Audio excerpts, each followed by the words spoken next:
জাহিদ হাসানের সাথে ফার্স্ট কাজ রায়হান রাফির এবং তমা মির্জার, তুমি বলো কেমন ছিল এক্সপেরিয়েন্সটা, কেমন ছিল? বা কাজটা তো ছোট্ট করে শুনবো একটু, কাজটা তো তার সাথে প্রথম। আমরা এটাতে আমরা পোস্টারে লিখেছিলাম যে ফিরছেন জাহিদ হাসান। জাহিদ হাসান ভাই অনেকদিন পর্দার থেকে একটু ছিলেন, তো অনেকদিন পর ওটিটিতে জাহিদ হাসান ভাই আসছেন এবং ওনার মতো ভয়ঙ্কর অভিনেতার আমরা অভিনয় দেখতে পাবো। এবং সত্যি কথা বলতে এটা আমার তার সাথে প্রথম কাজ ছিল আসলে।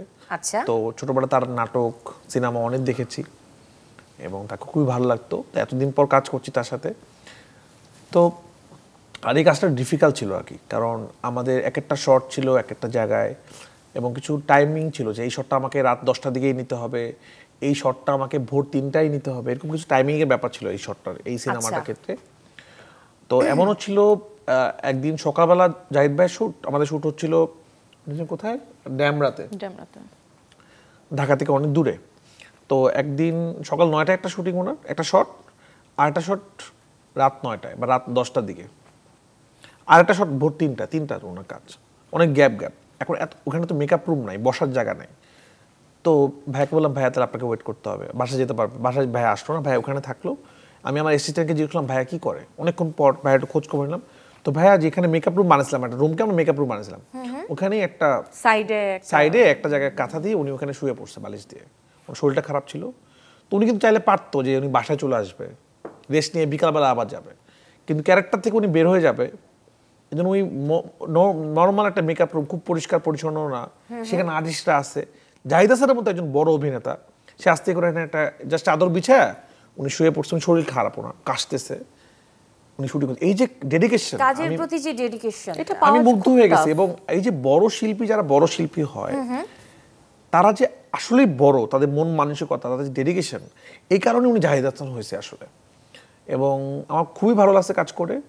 এবং জাহিদ হাসানকে মনে হয়েছে জাহিদ হাসান ভাই আমাদের দেশের একটা সম্পদ। আমি খুবই লাকি, মানে এই কাজটার পরে যদি মানুষ বলে এটা জাহিদ হাসান ভাই আবার কামব্যাক, ওনার তো কামব্যাক করার কিছু না, উনি অলরেডি অনেক বড় জায়গায় আছে। উনি হয়তো কাজ কম করছিল, কারণ উনি বলছিল ভালো কাজ পাচ্ছিল মানে করছিল না। তো আমার মনে হয় যে নতুনভাবে জাহিদ হাসানকে মানুষ দেখবে এবং মানুষ ফিল করবে। উনি ক্যারেক্টারটাতে সুন্দর করে প্রেজেন্ট করছে।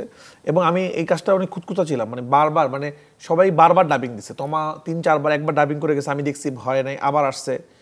তো জাহিদ হাসান ভাই একটু আগেও, এই যে প্রোগ্রামে একটু আগেও আমার মনে হয়েছে ভাই একটু আবার ডাবিং লাগবে আপনার। উনি রোজা রেখে উনি আবার আসছে, উনি ডাবিং করে একটা ডায়লগ উনি আবার গেছে। আসলে এই যে ডেডিকেশন, আমি বিশেষ করে একটা ক্যারেক্টারের জন্য যারা ডেডিকেশন দেয় সেটা সফল হয়। তাই আমি মুগ্ধ হয়ে গেছি ওনার সাথে কাজ করে। আমার মনে হয় তমাও সেম বলবে। অনলাইনে 28 সেকেন্ডের একটা ভিডিও চিত্র আছে, সেটা একটু দেখলে কেমন হয়, সাথে দর্শকদেরও দেখাই প্লিজ। কিসের অপারেশন? মাদক বিরোধী অভিযান। আপনারা এত রাত্রে? আপনাকে আমাদের সাথে যেতে হবে, যান।